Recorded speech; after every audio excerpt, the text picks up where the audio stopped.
All righty. Hey, happy hump day, everyone, and welcome to the inaugural session of Plain Speak, where customer service experts talk tech. So we're setting this up to be your go-to bi-weekly rendezvous where we sit down with industry experts for a 30-minute chat on the intersections of customer service and technology. We'll be picking the brains of these customer service experts, unearthing the latest trends, and hopefully providing you with some unique insights that you can then take and apply to your own businesses. So my name is Liz Tai. I'm the CEO and founder of HiOp. HiOp is at the forefront of customer support. We scale dynamically based on the company's evolving needs using generative AI to tackle personalized customer service responses. We have a proprietary customer support engine, HiQ, that helps us do all of that. And we essentially use some of the power of generative AI to do things like understanding customer queries better, catering to customers' unique needs, and creating precise responses. The goal of all of this is to orchestrate the best between humans, automation, and some generative AI to make customer interactions more meaningful and more human, all while improving efficiency and scalability for businesses and brands that we work with. So today, I am beyond excited to introduce our special guest for this first session. So everyone, please meet Andrew Fennell. Andrew is an industry expert and is currently the customer support manager at The Athletic, a sports media company that was acquired by the New York Times and also one of our favorite HiOp partners. He was actually the company's 8th hire, so he's seen the entire journey and he's worn a ton of hats during his 6+ years with The Athletic. We share in Andrew's leadership ethos, where he's fostered a customer support organization that really places customer support front and center, and we've been extremely proud to be part of his overall strategy. As we get kicked off here, quick housekeeping note. If you have questions, thoughts, comments, please feel free to put them into the chat. You should see that over to the right side of your screen. If we don't get to them during this session, because we are keeping it short and sweet during your lunch hour, we'll reach out and post answers on LinkedIn afterwards. So, Andrew, it is fantastic to have you with us today. And for the audience, your thoughts on the changing landscape, especially in today's era of customer service, how technology is reshaping the space, and then your experience at The Athletic in particular. So to kick us off, can you tell us a little bit about The Athletic and your customer support philosophy?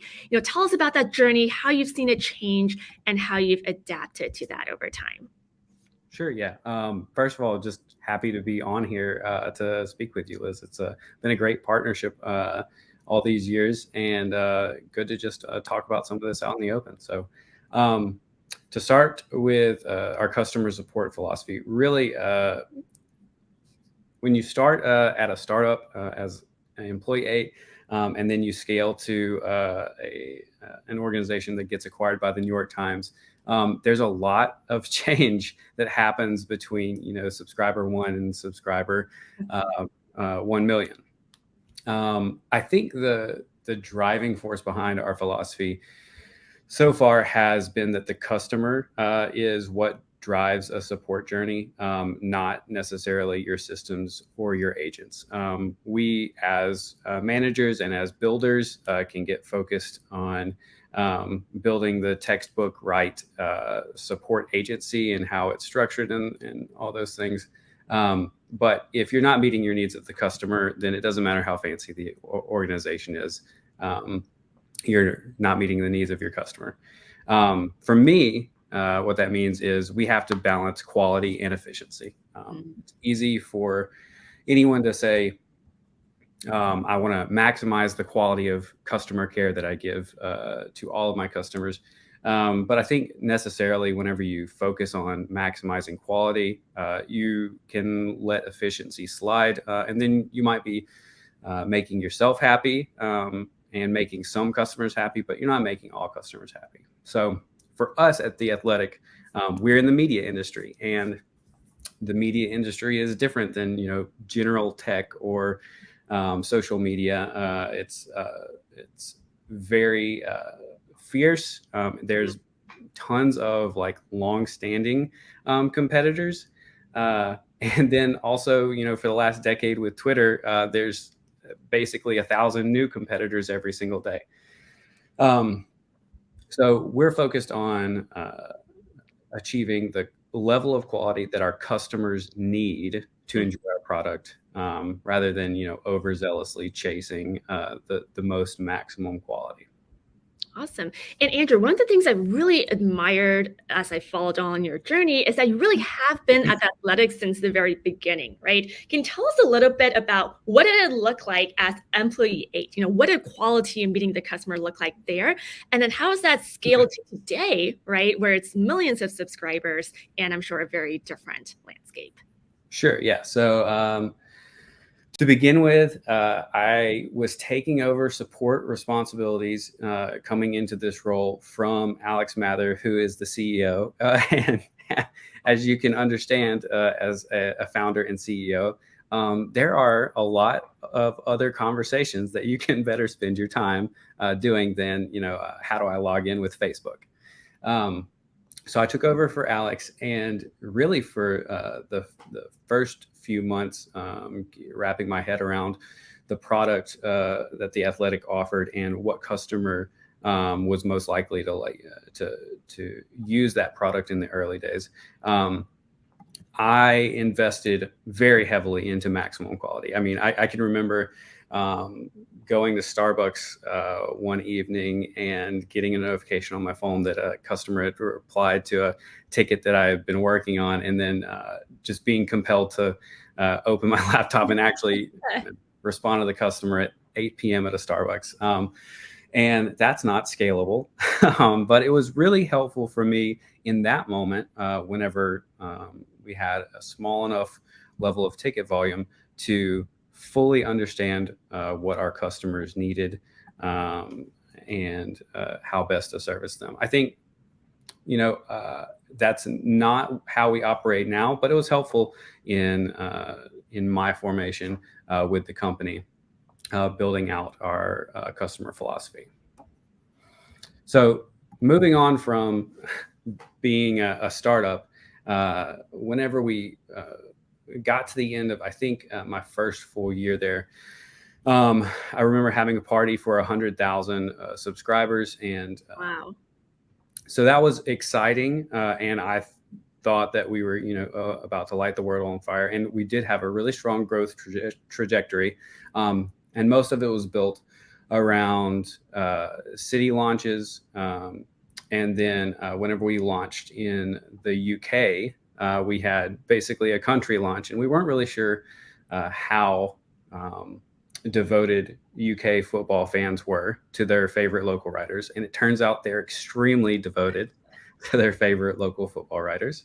And so we had a huge surge for UK. And I think that's when we brought a HiOp on to handle some of that excess volume. And so the journey in between there was just building out scalable solutions for our customers. And then once we got to meeting HiOp, it was communicating those scalable solutions to our partners. So the HiOp was our first outsourced company that we used. It was a hard decision on who to go with, but the ability for HiOp to move agilely and implement solutions that we were used to implementing on just an internal team level was really helpful. And I think that's kind of sustained us to the point where we are now. Then switching over to being acquired by the New York Times. The Times has an established customer that it has an established way of thinking and an established way of using the New York Times. And so, again, being able to just focus on figuring out what that customer needed whenever we first merged or invited New York Times customers to join the Athletic as part of the New York Times offering. And then communicating that to our team and to HiOp in a way that was easy to answer that initial volume and scale. Our ability to service all those new customers was important for us. That's so fascinating because it almost feels like your internal team is changing as well, right? Both customer support and the broader team.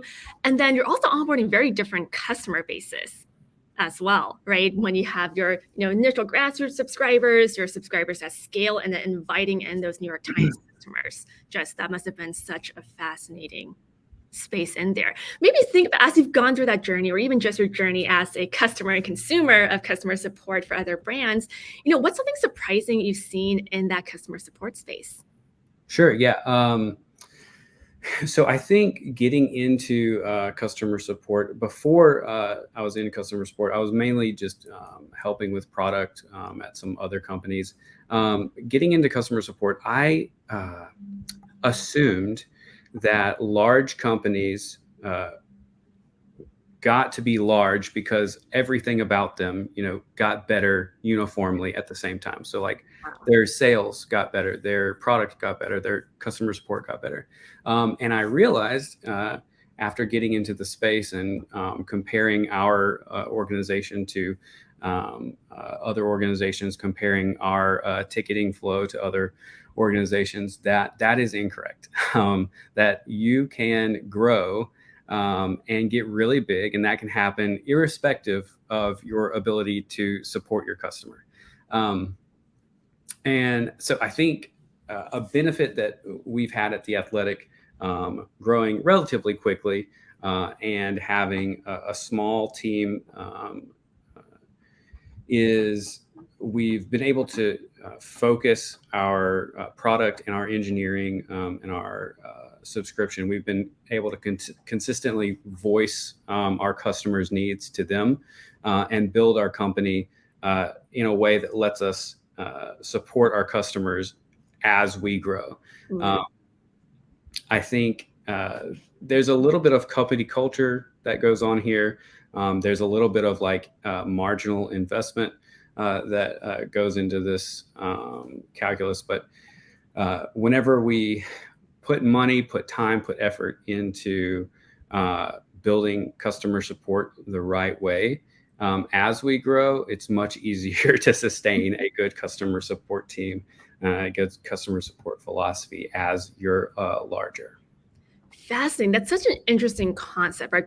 You said, I think growth can happen irrespective of your ability to support your customer. I mean, on the one hand, what an incredible story of product market fit, just sort of running away and really driving that growth, right? But can you actually sort of double click a little bit on that for me? What does that mean? That growth happens irrespective of your ability to support your customer. Yeah. So I think the most likely thing that happens whenever you're growing is you build a feature, a minimum viable product for the Silicon Valley term, that appeals to a certain percentage of your customers, 90, 95%. And that's really useful because you can get 95 customers, and then you can tell everyone that you're growing and that you see a runway for more growth. And in that moment, you can choose to figure out what's going to happen for the other 5 or 10% of your customers, or you can move on to the next feature that gives you 90 to 95% customer satisfaction. And over time, especially for a long time horizon, then if you consistently choose to just go after that new feature, then you've built out no support, and the customer support debt, I guess you could call it, has built up to where it's really hard to pay that bill. You have 50 different features that all need marginal investment in customer support that turns into a really big investment in customer support that, most of the times we operate on a year-to-year financial schedule. Most of the time you just can't make up that debt if you haven't built it along the way.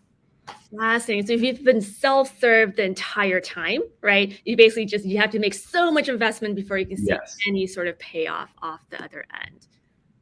Fascinating. Because I feel like we do actually see that a little bit with some of the larger Fortune 500 companies, right? Just where they self-serve only, right? I think we're talking about like a Google is very self-serve, do it yourself, versus, hey, someone who's invested in the white glove version of that at scale. Right. Makes sense. Now, one of the things that I've been really impressed with watching you at The Athletic, really grow and scale the customer support team, but then also really interface with the other parts of the team is tech, right? When you think about how you institute technology and customer support, the ones you've seen using it, maybe what's some advice that you would give customer support leaders when they want to begin to build out their tech stack? What works for you and the founder versus what works for a team and then an outsourced team? Yes. Yeah. So obviously, whenever it's you and the founder and like two engineers, it's easier to just walk over to their desk and be like, "Hey, this is not working for customers. Can you please fix it?" I assume that most people watching are not quite in that state, but I would say, first off, use the tools that you have and try to maximize those. So we use Zendesk, and we found, as simple as it might be, the if-then statements on the submit a request form are incredibly helpful to see what issues our customers are having, and sometimes to give them automatic responses. Chatbots are a part of that plan. But further than just your own tools, I would suggest, as soon as you can, you need to commit to either building your own Eng team, which works in some cases, or being incredibly invested in the people who control Eng time. What does that mean? Yeah. So in my personal experience with engineers, I have rarely ran into an engineer that was like not friendly, not willing to think about problems. Like, engineers enjoy thinking about how to solve problems. Maybe this is just a really good reflection of the hiring that The Athletic has done, but all the engineers that I run into are really enjoyable to talk with. It's PMs that are also really enjoyable to talk with, but their goal at the company is to ruthlessly, efficiently manage time. Just making sure that you can communicate well with engineering, but also with product management, to communicate like how much of an important how important this new feature or new part of the website or an inclusion of a support form on a specific page is going to be to your customer and your long-term engagement. And a lot of that is really hard. A lot of that branches into being close with your data team as well as your product team, or with your product marketing team. I've had to have conversations where I learned way too much about Twitter and Facebook targeting to figure out why customers were getting, certain notifications that they didn't expect to have. But really investing in those people who control the engineering time, if you're not going to commit to building your own team. Makes a ton of sense, because it's really the holistic picture, right? It's, investing in that team, but it sounds like what I'm hearing a little bit here is also understanding their incentives, their alignment, right? Sure. And saying, this is where we're seeing out the customer service end. This is how we wrap it back into the product. This is how we wrap it back into how it affects the customer and eventually the top and bottom line. Right. So I think one thread here that you've touched on a lot during this conversation is that inherent tension between efficiency and scalability, right? And then quality, right? Because especially, as you guys really experience that growth over the last few years, I'm sure there's always this conversation of, hey, where do we invest that additional marginal engineer, right? Product, features, support, how do we tie it all together? Can you maybe speak a little bit to, what do you think goes into building that internal ethos of customer support as an organization is battling a ton of priorities all over the map? Sure. So let me start with, I think most people who work in support are by nature like empathetic, and they're in support. They want to help people. That's kind of like, if you don't want to help people, maybe look for other places to spend your time. But as empathetic people with like generally high emotional intelligence, it is the hardest part of interfacing with other parts of the company is hearing a negative response, and assuming that has some ill intent towards the customer, when really it just has a positive intent towards the business. And so being able to talk to the rest of the company, and constantly speak on behalf of the customer. At The Athletic, we kind of talk about ourselves as customer advocates. I know that's a word that's used even in some organizational hierarchies today. But working from the voice of the customer, being a customer advocate, and not being afraid to be seen as an antagonist sometimes. I love it whenever we are able to find a way that we can improve the customer experience at The Athletic, and I can talk to 2 or 3 people, and it's just an immediate light bulb, and we can make progress on whatever that experience is.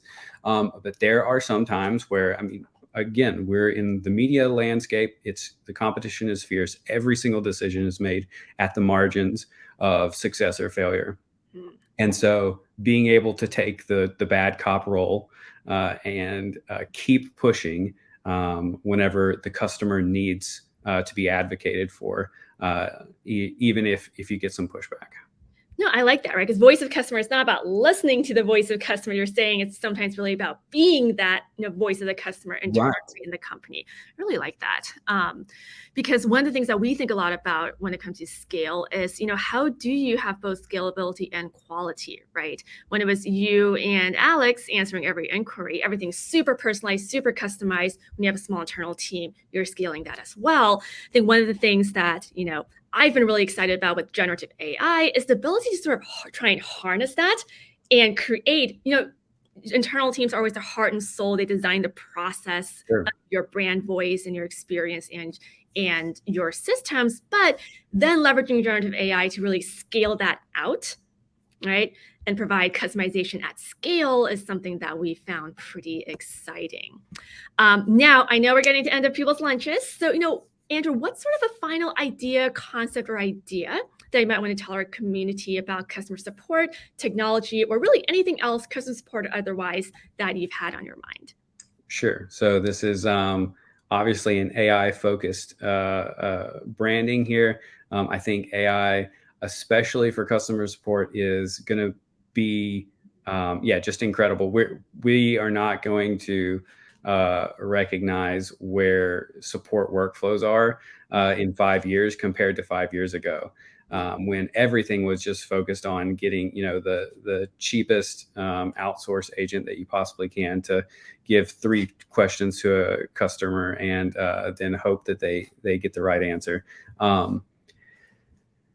The entire landscape of AI bringing into customer service the ability to understand what a customer is asking before a human looks at it, being able to possibly surface answers before a customer is looking at it, being able to take a agent who's really technically savvy and can figure out exactly what's wrong with a customer, but may not have the best soft skills, the best people skills, and your macro or your expansion snippet doesn't exactly fit the customer's need.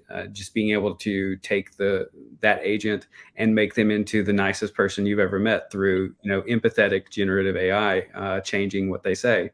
It's going to be incredible. I think that's the table stakes, though. Like that, everyone is going to have that kind of AI built in to their customer support in 5 years. The more interesting opportunity for me is how can generative AI enable non-coders or people who haven't built out their Eng team on their support group to be more involved in the tooling process. Maybe not like the actually delivering features to customers, but being able to say, we want to implement the Zendesk SDK on this page of our app. We can ask Zendesk to meet with our Eng team and spend 2 weeks of a sprint and a lot of money across both ways to implement this, or we can just say, GitHub Copilot, you've done this thousands of times. Could you help us out and reduce that implementation time of the SDK to an hour a day? I think that's going to be the most transformational way that the best customer support organizations are going to leverage AI. Absolutely. Just how do you democratize that access, right? Mm-hmm. Where you don't have to go tap Andrew on the shoulder. You don't have to go and get those resources when you have the clear vision of what you want to implement. Mm-hmm. I'm excited for that future. Yeah. I'm excited to see what happens in the support world. So with all of that, Andrew, it's been an absolute pleasure having you with us. Now, we're going to always end this on the PlainSpeak rolling question of the week that you would like the next guest to answer. So since you are our first guest, we have a surprise question here for you. And your PlainSpeak rolling question of the week is a hot dog a sandwich? Okay. Yeah, so I love sandwiches just to begin with, but I also love podcasts. And one of the podcasts I listen to is called Robot or Not. And generally they ask, is this thing a robot, like a Roomba? But on one episode specifically, they asked, is a taco a sandwich? Is a hot dog a sandwich? And the answer was no, it is a taco. And based on the cube rule that I also found later, I think a hot dog is not a sandwich. It is, in fact, a taco. Excellent conclusion. Thank you for that take. And last question for you, Andrew. What would be your question to next week's or to our next episode's guest? Sure. Yeah. So on the coast, we have this festival called Cruising on the Coast, where a bunch of people, thousands of people come in and drive their old classic cars up and down the beautiful beaches in Mississippi. And so my question would be, what is your dream classic car to have in your garage? Just for me, that's going to be a late 60s, early 70s Mako Corvette convertible in two-tone blue. I think if I had that, I could probably just live in it for the rest of my life and be completely happy. That sounds like an exciting future. And the weather in Mississippi must be much nicer than it is in Texas year-round. But Andrew, I think I can safely speak for everyone when I say it's been an absolute pleasure having you join our inaugural opening PlainSpeak session and share your insights. Thanks to everyone in the audience here as well. I know this includes leaders in customer support, technology, entrepreneurship, and more. Thank you for spending some time with us today over your lunch. If you have any customer support questions, please reach out. And please do come join us for our next PlainSpeak on Wednesday, June 28th in 2 weeks. Details coming soon. Take care, and thank you all so much for joining us today.